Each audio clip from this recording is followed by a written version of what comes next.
भारतीय शेयर बाजार ने विश्व भर में एक नया कीर्तिमान बना दिया है। अर्थव्यवस्था के मामले पर भले ही हम पांचवें पायदान पर हो, लेकिन शेयर बाजार के परफॉर्मेंस के मामले में हम तीसरे स्थान पर आ गए। हमने चीन और यूके के शेयर बाजार को रिटर्न के मामले में पछाड़ दिया है। इसके अलावा भारतीय शेयर बाजार का प्रमुख इंडिकेटर यानी 30 शेयरों वाला सेंसेक्स ने भी दो रिकॉर्ड बनाए। पहला, सेंसेक्स ने 80,000 के लेवल को पार किया। वहीं दूसरा रिकॉर्ड है कि 70,000 से 80,000 के सफर को तय करने में सेंसेक्स ने सिर्फ 140 दिन का ही समय लगाया। अब क्यों आ रही है तेजी, इस अचीवमेंट को पाने में किसने कितनी मदद की, इसके अलावा दुनिया भर के बाजार के मुकाबले सेंसेक्स और निफ्टी कहां खड़े होते हैं, और तो और दुनिया भर के अलावा तमाम एसेट क्लास जैसे कि बिटकॉइन, सिल्वर, गोल्ड के अलावा सेंसेक्स ने एक साल में कितना रिटर्न दिया है, ये भी जानकारी आपको देंगे। लेकिन उससे पहले आपको हमारा वीडियो लाइक, शेयर और सब्सक्राइब करना होगा। नमस्कार, आप देख रहे हैं लोकमत हिंदी और मैं हूं आपके साथ विशाल शर्मा। सबसे पहले सेंसेक्स ने जो रिकॉर्ड बनाया है उससे कहानी की शुरुआत करते हैं। जैसा कि हमने आपको बताया कि सेंसेक्स ने 70,000 से लेकर 80,000 तक का जो सफर है वो मात्र 140 दिन में पूरा किया। तो ये भी जानकारी आपको होनी चाहिए कि कैसे और कितने दिन में सेंसेक्स ने 70,000 के लेवल तक अपनी पहुंच बनाई। सेंसेक्स ने 60 से 70,000 का लेवल दिसंबर 2023 में छुआ।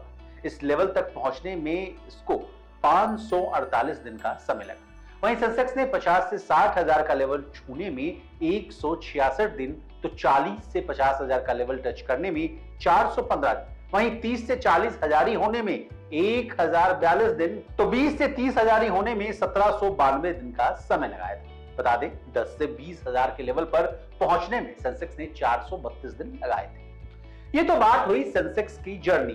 अब कौन कौन से शेयर्स हैं जिन्होंने दिसंबर 2023 से अब तक सबसे अच्छा प्रदर्शन किया, यानी आसान भाषा में कहें तो सेंसेक्स को 70,000 से 80,000 होने में मदद की। इनके नाम हैं M&M यानी Mahindra and Mahindra, hero MotoCorp, Adani ports, power grid और भारतीय एयरटेल। इन शेयरों में जो तेजी आई है उसमें कहीं ना कहीं सेंसेक्स को 70 से 80,000 में पहुंचने में काफी मदद की। अब देश के शेयर बाजार तो धुआंधार प्रदर्शन कर रहे हैं। 1 जनवरी से अब तक सेंसेक्स ने जहां 11% का रिटर्न दिया है, निफ्टी ने 12%, टोक्यो स्टॉक एक्सचेंज का प्रमुख इंडेक्स निक्काई ने 23%, और तो और अमेरिका में स्टॉक एक्सचेंजों में लिस्टेड 500 बड़ी कंपनियों के स्टॉक प्रदर्शन को मापने वाला S&P 500 ने 17%, तो चीन के शेयर बाजार हैंगसेंग का इंडेक्स ने 7%, और तो और अमेरिकी स्टॉक एक्सचेंज डाउ जोन्स ने 4% का रिटर्न।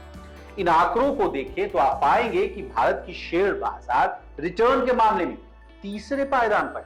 टॉप 2 में कौन है, के नाम भी जानिए। टॉप 2 में निक्केई जिसने 23% का रिटर्न दिया है, S&P 500 जिसने 17% का रिटर्न दिया। उसके बाद निफ्टी और सेंसेक्स का नंबर आता है।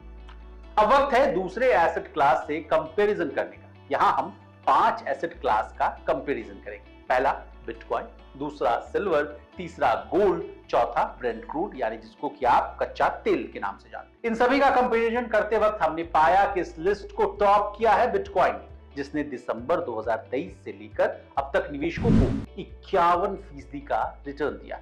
इसके बाद नंबर आता है सिल्वर का, जिसने 23%, तो गोल्ड ने 17% का रिटर्न दिया। सेंसेक्स ने जहां 14%, तो कच्चे तेल ने 14% का रिटर्न दिया। तो इस डेटा से हमें यह पता चलता है कि सेंसेक्स ने इस एसेट क्लास के समूह में चौथा रैंक हासिल किया है। अब जाते जाते आपको हम भारतीय शेयर बाजार में आ रही जोरदार तेजी के कारणों से भी रूबरू करवा देते हैं। पहला कारण है मोदी 3.0।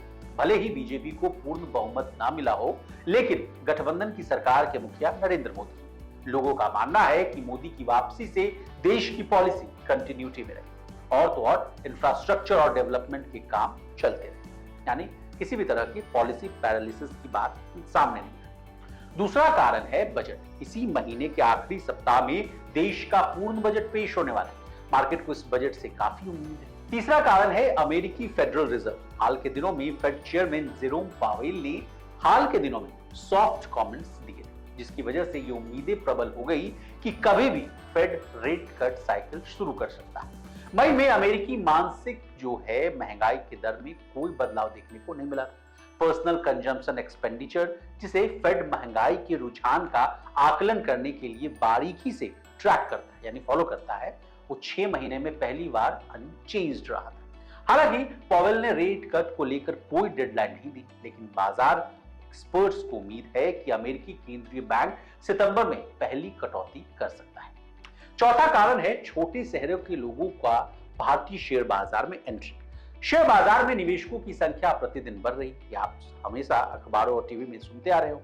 महीनों के आंकड़ों को देखें तो हर महीने डीमैट अकाउंट खोलने वाले लोगों की संख्या में भी इजाफा हो रहा है। फाइनेंशियल ईयर 2015 के बाद से भारतीय शेयर बाजार में निवेशकों की संख्या में भारी बढ़ोतरी देखी गई। नेशनल स्टॉक एक्सचेंज के डेटा के मुताबिक देश में 31 जनवरी 2024 तक 87 मिलियन इन्वेस्टर्स, जबकि 10 साल पहले के आंकड़ों को देखें तो मार्च 2015 में सिर्फ 17.9 मिलियन निवेशक, यानी आसान भाषा में कहें तो करीब 9 साल के दौरान भारत में शेयर बाजार में निवेश करने वालों की संख्या में 100-200% नहीं बल्कि 389% की बढ़ोतरी। देश के बड़े राज्य यानी गुजरात के अलावा छोटे छोटे राज्यों यानी उत्तर प्रदेश से लेकर कर्नाटक तक के निवेशकों ने शेयर बाजार में खूब पैसा लगाया। इसका अंदाजा आप इसी बात से लगा सकते हैं कि उत्तर प्रदेश में निवेशकों की संख्या में रिकॉर्ड बढ़ोतरी देखी गई। यूपी ने नवंबर 2022 में गुजरात को पीछे छोड़ते हुए दूसरे स्थान पर अपनी पहचान है, पहुंच है बनाई। हमने आपको शेयर बाजार से जुड़ी तमाम जानकारियों से आपको अवगत करा दिया। शेयर बाजार में निवेश करने से पहले अपनी फाइनेंशियल एडवाइजर की सलाह लेना ना भूलें। इसी तरह देश और दुनिया और बिजनेस जगत से जुड़ी तमाम ताजा तरीन खबरों के लिए बने रहिए हमारे साथ और देखते रहिए लोकमत।